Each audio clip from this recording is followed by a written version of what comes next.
Perforin is a protein that's housed inside secretory granules of T cells.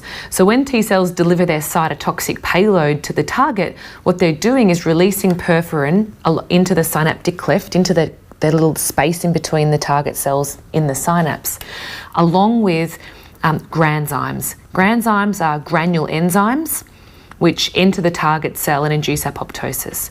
In order for them to enter the target cell, they absolutely need perforin.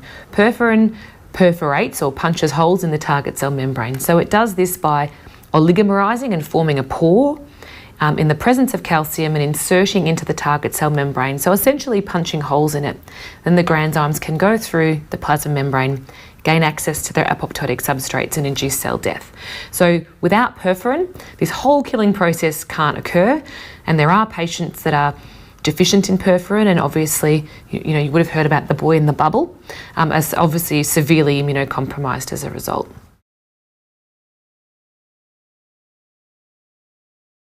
So one of the really big questions in the field that we still don't really know the answer to is how T cells protect themselves from their own perforin. So our publications have shown that there's nothing special about a T cell membrane. Perforin is also quite able to bind happily and insert into a T cell membrane.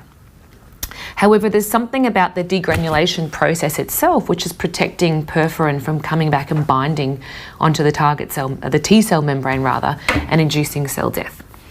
So T cells are protected from their own perforin, but we still don't quite understand what the exact mechanism of that is yet.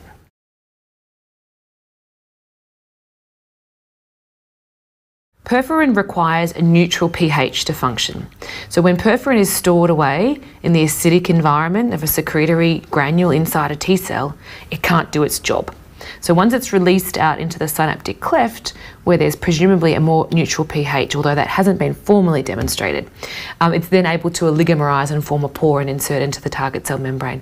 There are other mechanisms in place which can prevent a T cell from being attacked by its own cytolytic mediators, and they are a family of proteins called serpins or serine protease inhibitors. So if there was some granzymes to escape into the cytoplasm of the T cell, T cells express high levels of these inhibitors that would quickly neutralize that effect.